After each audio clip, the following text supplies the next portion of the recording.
Then we have a group of interviews which we carry under this umbrella of sexual orientation and gender identity. And the first one we jokingly refer to as lesbian soccer moms. It's a lesbian couple, they own a soccer store, and they're both moms. Lori has a 21-year-old daughter named Nicole from a previous heterosexual marriage, and Rocky has a 4-year-old daughter, Mia, from artificial insemination. And it's a really heartwarming story about their relationship and their family. Were you out at the time? I was out in the sense that my family knew.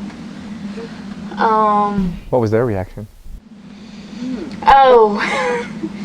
Being that I was raised in a very Catholic family, it was taken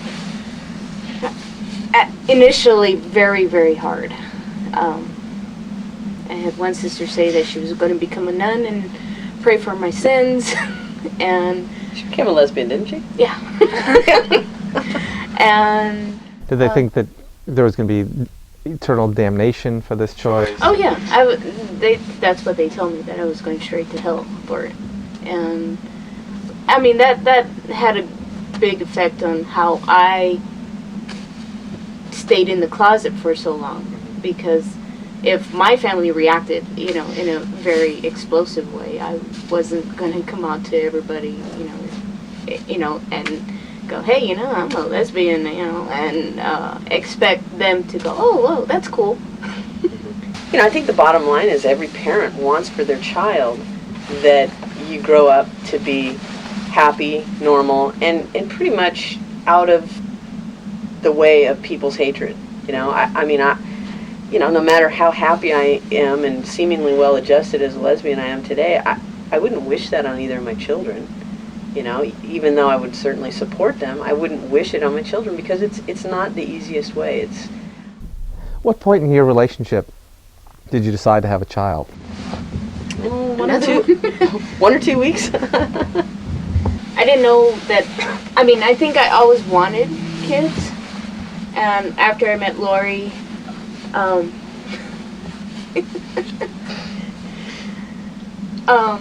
it was solidified that we could actually have more kids. We used the cryobank, California Cryobank, and they sent us a catalog of all the donors that they had at that point. In the catalog, it just lists their ethnicity, the height, weight, color of eyes, and what their major was in college. And the first one that we pulled out of the packet, he was from Hawaii, where I was born and raised. And I said, well, that's the one I want. I have to admit, I really wasn't expecting just this overwhelming feeling of gratitude, and how will I go through my life not being able to thank this man in person what he gave us. It's pretty phenomenal. What transition do you have to go through, or what do you hold back as part of being a public lesbian couple, or lesbian couple with a family? Mm-hmm. Yeah, we've been pretty public for a long time. We've both been very active in the community. We put on a charity tournament every year. So we've been out and okay about being out for a long time. For the first time in my whole experience, really kind of being out, I feel a little more reluctant to be out, because I don't want to push business away. Do you feel that you curtail your public physical affection? Yeah. I know that Rocky doesn't like physical public affection, but there's this sense that I want to be known as a family unit, and I would like to hold her hand, or I would like to do that. Rocky's never been comfortable doing that. Why? It's a fear of not knowing what reaction other people will have. I get jealous when I look at a couple, walking down the street that have just had a baby, and they can be even moderately, not that they're making out on the street, but they're moderately affectionate to each other, and people look at them as a family unit. One of the brightest moments in our lives when, after Mia was born, she was, a week old, and we took her into Vaughn's. And the checkers at Vaughn's, who we'd never thought of as ourselves as coming out to them, even though we, obviously we shop there all the time, and, one of us pulls out the ATM card, and, obviously they probably figured it out. But after Mia was born, we went in there and they congratulated both of us. And that to me was, I was overwhelmed, to tell you the truth. It was like we were being recognized as parents that just gave birth to a child. And I think that's what we missed out on, or that's what lesbian couples miss out on sometimes, lesbian or gay couples. We miss out on it sometimes is, here's the happiest moment of your life. You've just created a life together. And those darn heterosexuals, they get all the accolades, The family you've created, how would you characterize it? And what benefits have you gained from it? All in all, we have a whole lot of love. Mornings in bed at our house, include, the 21-year-old, the 4-year-old, the 2 moms. If my parents are in town, they come on up, it's like the dog. It's like what I grew up when I was little, Sunday mornings in bed with my parents, reading the paper and drinking, them drinking coffee and, playing. That was the best. That was as good as life got, and that's exactly what I've got now. And Rocky? I knew that once I came out, that having a family and creating, and adding to the family, it could be normal. And I love it. In our second interview, we decided to look at the topic of transsexualism. And there are all kinds of colorful transsexuals out there, and certainly if you watch TV talk shows, they seem to be everywhere. No. So instead, we decided to get a transsexual psychology professor, Dr. Jane Thomas, to talk about her life and her work. It's fascinating. I knew at a very early age that I was uncomfortable in the role as a male. So even as a boy? As a boy, yeah. I remember in elementary school, at that time they had recess. The girls would have recess on one side of the school and the boys on the other side of the school. And part of me wanted to be over there with the girls jumping rope and throwing jacks rather than with the boys playing baseball.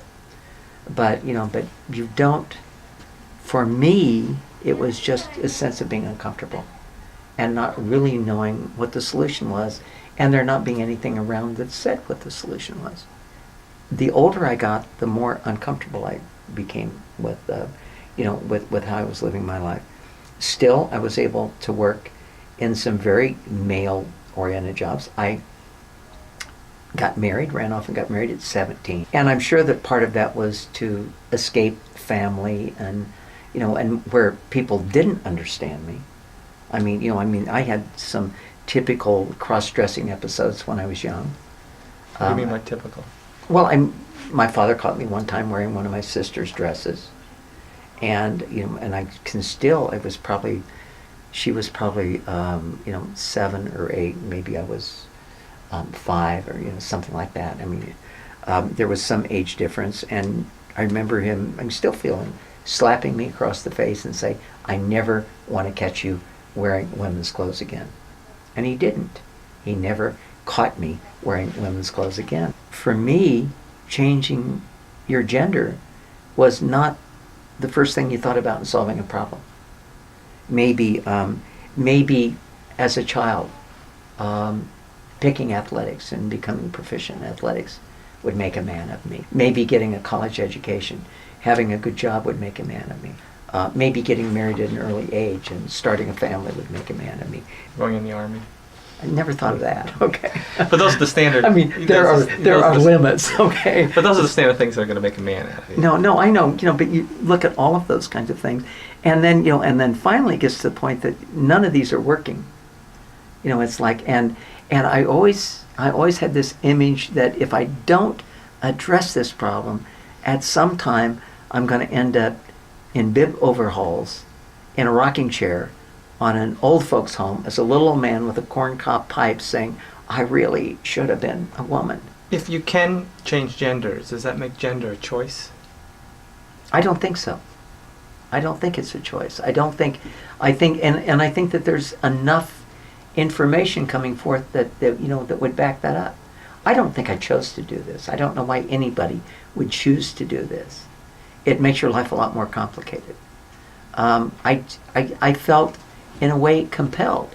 Now, I don't know, and probably never will know in my lifetime, whether that's a result of the hormonal bath that my nervous system got in a prenatal period of time, which is certainly one of the theories that many people have, or whether it was the treatment, that the relationship that I had with my mother at a very early age, and and a kind of bonding, and maybe her letting my hair grow long. A lot of people would say, well, look, she feminized him.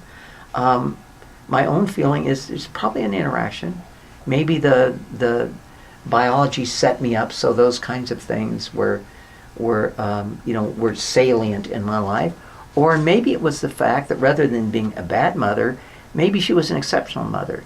Maybe she sensed something in our relationship that most people couldn't sense, and just was there for that. Are you happier as a woman? Oh, much. My life's more complicated, but I'm better able to deal with the complications than I was as a man. Years and years ago, when this was all new, people were asking me to do television shows and Donahue and Geraldo and things like that. But that doesn't happen anymore. It's but this is more Are common you mainstream now? I don't know. This is more common now. Mm-hmm. And it's kind of like, before it was, oh my God, can you believe that? And now it's kind of like, okay, so you've changed gender roles and I'm a Catholic. It's like, so what? So now what?